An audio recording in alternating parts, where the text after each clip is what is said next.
Bonjour à tous, bienvenue. Donc aujourd'hui, je vais refaire une petite vidéo sur trois valeurs. Je vous avais parlé, c'est mes dernières valeurs que j'ai fait en analyse fondamentale et un peu technique. C'est Europcar, Mobility, Stellantis et Engie. Alors, il faut savoir que Europcar et Stellantis, il n'y a pas de souci, ça monte.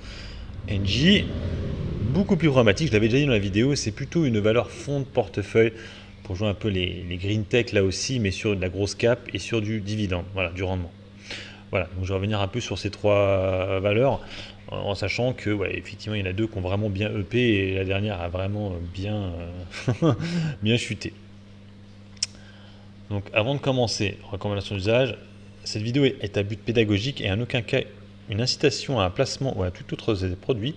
Vous restez les seuls maîtres de vos placements. Voilà, donc déjà on va montrer les graphes des trois sociétés incriminées, si je puis dire. Donc voilà. Alors on va commencer par la pire de toutes, c'est Engie. Engie, pas Engie EPS, hein, Engie. Donc voilà, Engie. Donc à l'époque où j'avais fait la vidéo, on était sur un beau gap aussi. Alors attendez, parce qu'on est sur 2 semaines, je vais le remettre en journalier. C'était suite aux résultats, leur fiche de route, leur feuille de route, voilà, c'était ici. Et c'est vrai que depuis ce temps-là, j'avais décidé de la reprendre par là, et puis c'est vrai que derrière ça s'est c'était même ici. Ça n'a pas vraiment tenu, et derrière ça s'est complètement effondré. On est à 11,52 €. Alors c'est pour ça que quand j'avais fait la vidéo, j'avais bien parlé de fonds de portefeuille. On est repassé en dessous de la même 200. Donc c'est vrai que c'est pas très très joli en ce moment, hein, très mauvaise tendance sur le dossier.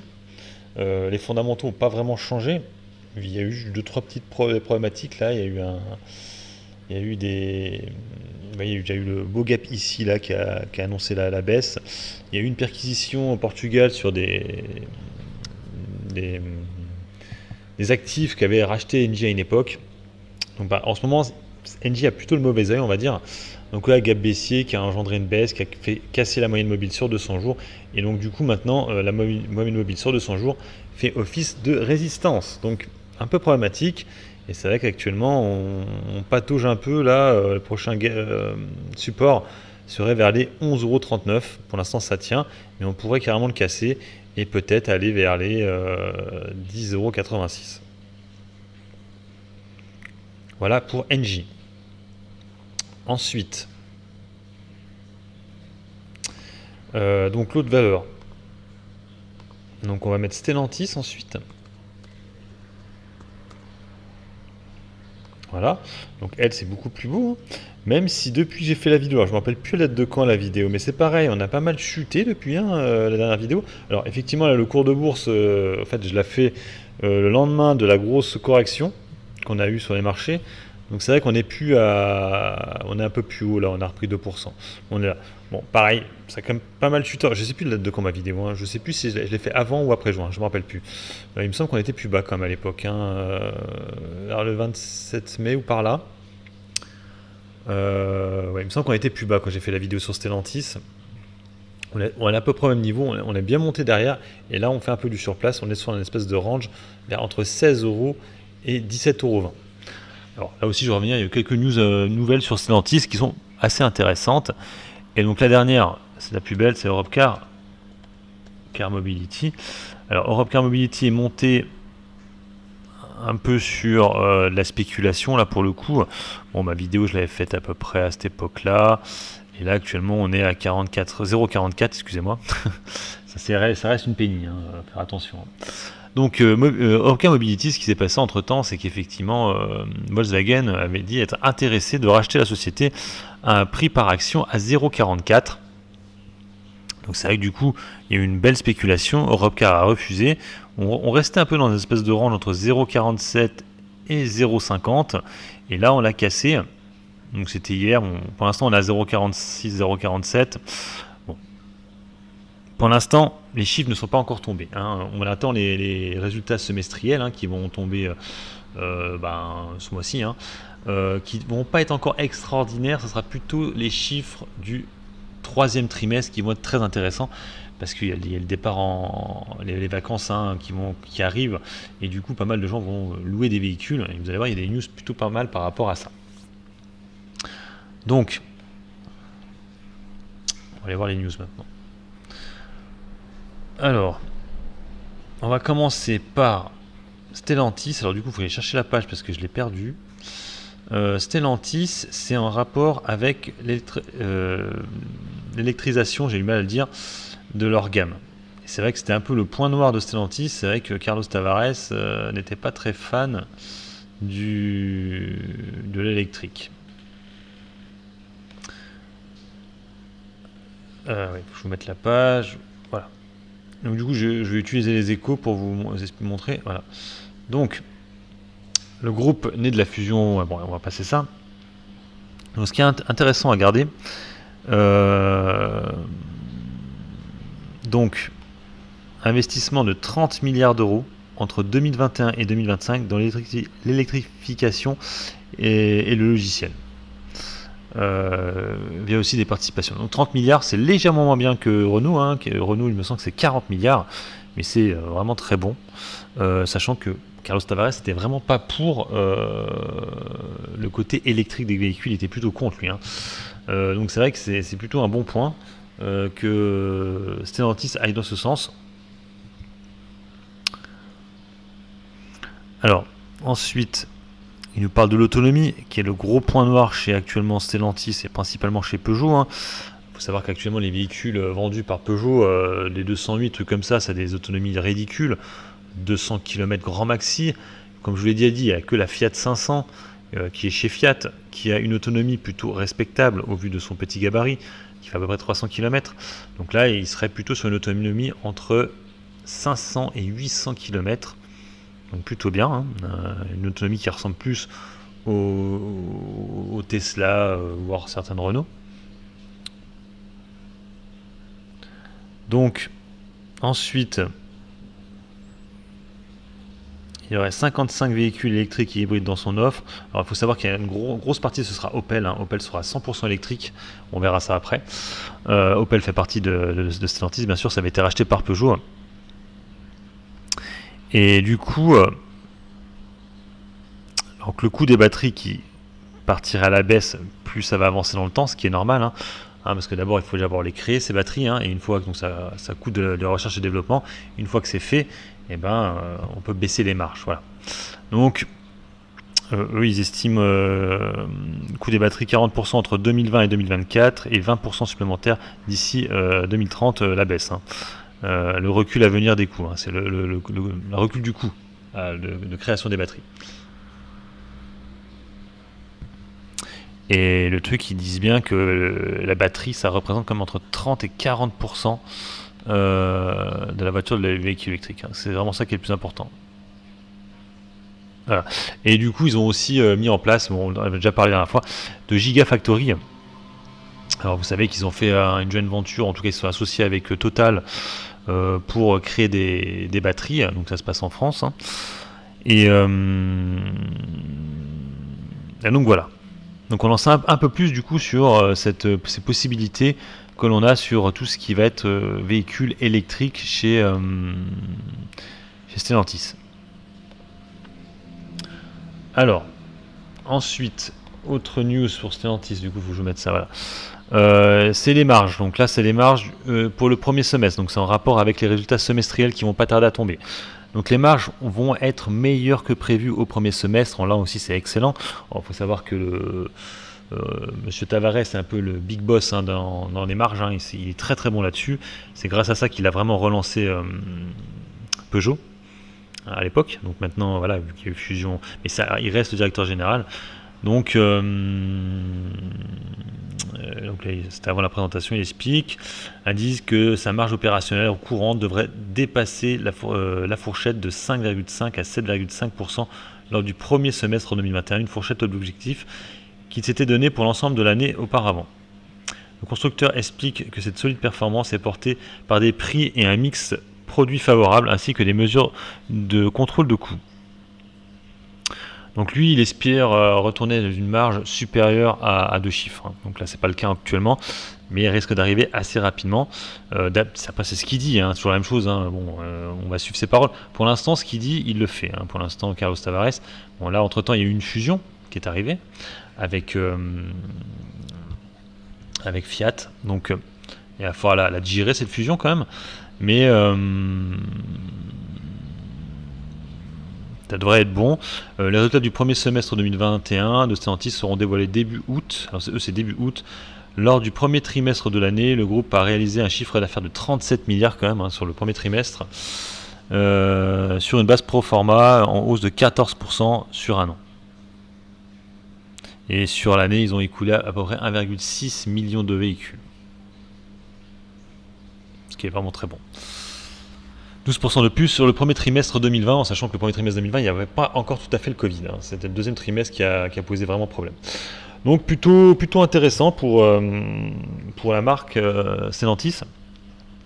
Alors, je reste toujours positif sur le dossier. Vous voyez qu'on est à 16,45€ là actuellement. Donc on est plus haut que ce que vous voyez tout à l'heure sur le graphe.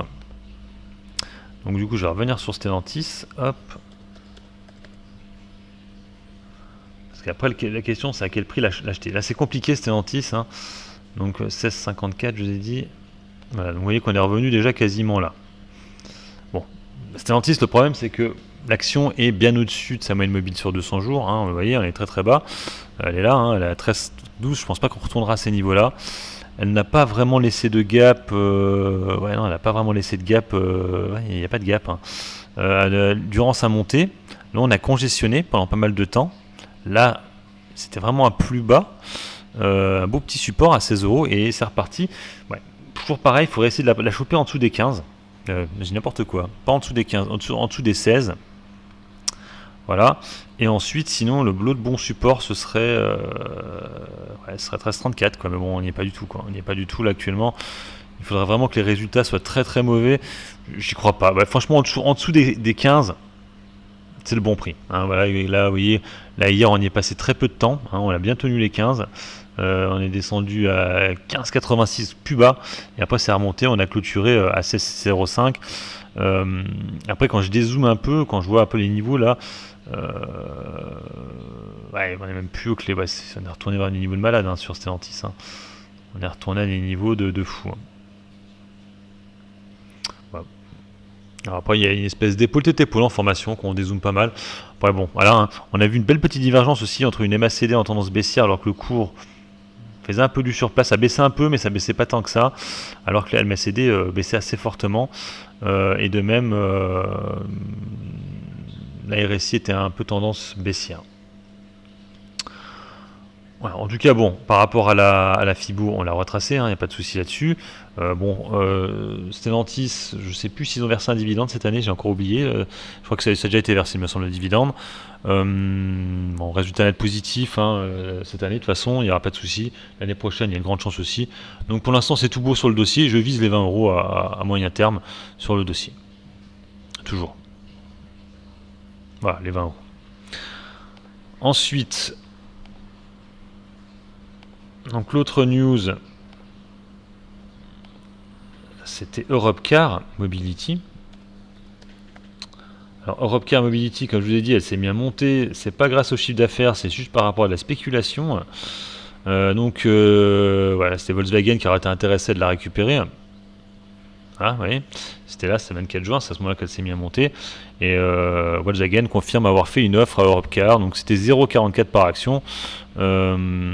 Chose qu'a refusé Europcar parce qu'ils estiment que c'est pas assez cher. Comme je vous l'ai dit, le problème d'Europcar actuellement, c'est que la société, il y a plein de gens au capital et je pense pas qu'ils veulent brader la société. Voilà, hein, ils veulent se faire de l'argent dessus en sachant qu'ils vont avoir un chiffre d'affaires qui va augmenter durant cet été. Donc 0,44 c'est pas suffisant pour eux. La dernière news en date, c'est leur Key & Go.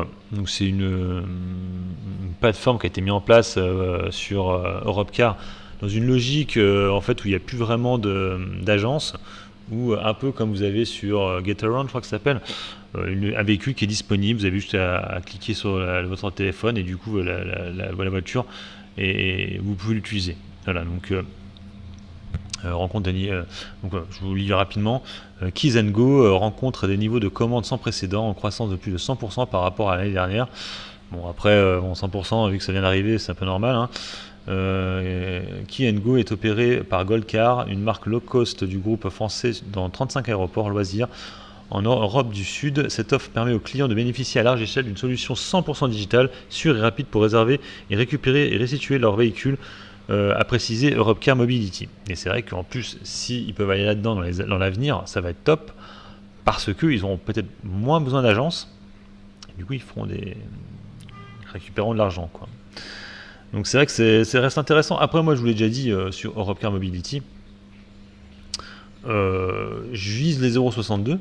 Pour l'instant, c'est pas le cas. Bon, après, je vous ai dit, il n'y a pas de chiffre d'affaires, il n'y a rien pour l'instant. Donc c'est normal qu'on soit encore assez bas, parce qu'il n'y a pas vraiment de chiffre en rapport avec le chiffre d'affaires 2021 du deuxième trimestre, premier semestre si vous préférez. Donc vous le voyez, là je vous remets du coup Europcar, voilà. Donc là effectivement on a eu une belle descente, j'en ai repris moi pour information à ces niveaux-là, 0,44. Parce qu'en fait j'avais allégé à 0,50. Alors, effectivement, bon, toujours ce gap là à combler à 0,62. Après, toujours pareil, si les résultats sont très bons, on pourra avoir une ultra spéculation durant l'été et on pourrait peut-être remonter vers les 1,20€. Après, bon, c'est vraiment s'il y a de la grosse spéculation. C'est vrai qu'en plus avec leur plateforme qui fait qu'il n'y a plus de contact, c'est vrai que ça va vraiment booster leur vente. Je reste quand même assez positif sur du moyen terme sur le dossier. Sur du long terme, c'est plus compliqué parce que, en plus là je vous donne des chiffres, actuellement on parle d'un regroupement d'actions, ce qui veut dire que s'il y a un regroupement d'actions, ce ne sera plus les mêmes prix qu'annoncé. Donc à voir. C'est vrai que pour l'instant elle a un peu du mal quand même à partir en flèche, hein. Là elle est partie une première fois ici, paf, là on a congestionné, deuxième fois on congestionne encore, donc la troisième fois sera peut-être à partir du 15, après le 15 juillet, peut-être quand les vacances commenceront là, et que la spéculation partira. Il faut savoir que l'année dernière, sur Europcar, la spéculation avait pris... Non, c'était avant... Ouais, c'était en juin. Non, c'était avant. C'était avant. Mais bon, je reste quand même positif sur ce dossier-là, Europcar Mobility. En plus, on le sait, psychologiquement, on sait qu'il y a des sociétés qui seraient potentiellement intéressées pour racheter le dossier. Donc c'est plutôt bien quand tu as ça derrière en plus, hein, à 0,44. Donc là, on est un peu plus cher, mais tu peux te dire que Volkswagen pourrait peut-être remettre une offre plus élevée, hein. Par exemple, à peut-être 0,80 ou 0,88, on ne sait pas. Donc voilà, hein, ça reste quand même plutôt intéressant, je trouve, le dossier à travailler avec des petits trades. C'est-à-dire, quand je dis des petits trades, c'est-à-dire que bon, vous en prenez pas mal à ces niveaux-là, 0,44, à ces niveaux-là, 0,445, et vous allégez quand on remonte au niveau du gap, là où 0,62, vous commencez à alléger. Vous allégez juste vos positions. Voilà. Sur Europcar. Et donc la dernière, c'est Engie. Alors Engie, bon, c'est plus problématique, hein. Engie, elle s'est complètement effondrée depuis que j'ai fait mon analyse, moi. Donc ce que je vous disais tout à l'heure, c'est ça. Donc perquisition au siège du groupe EDP, donc le siège d'Energias de Portugal. Premier groupe énergétique portugais a été perquisitionné dans le cadre d'une enquête de fraude fiscale présumée liée à la cession de 6 centrales hydroélectriques au français Engie. Bon, voilà. Donc, du coup, pas de top. Pas de top. Bon, ça, c'est vraiment une valeur fond de portefeuille, c'est-à-dire que tu ne te prends pas la tête, tu l'achètes. Bon, au prix maintenant, on voit que le dividende est quand même pas mal, hein. On est quasiment à 6% de dividende de rendement, c'est bien. Bon, pour l'instant, ils font des acquisitions, ils font des choses comme ça pour avoir une société plutôt viable d'ici un an ou deux. Pas avant, je pense, hein. Donc, Engie, en fait, je fais le SAV là, de mon analyse. Là, pour le coup, il faut vraiment que je fasse un SAV de l'analyse parce que il me semble qu'on était beaucoup plus haut à l'époque. Hein. J'ai dû la faire par là. Hein. Il me semble qu'il y avait un gap. Hein. Donc, ça va être le 18 mai, quoi.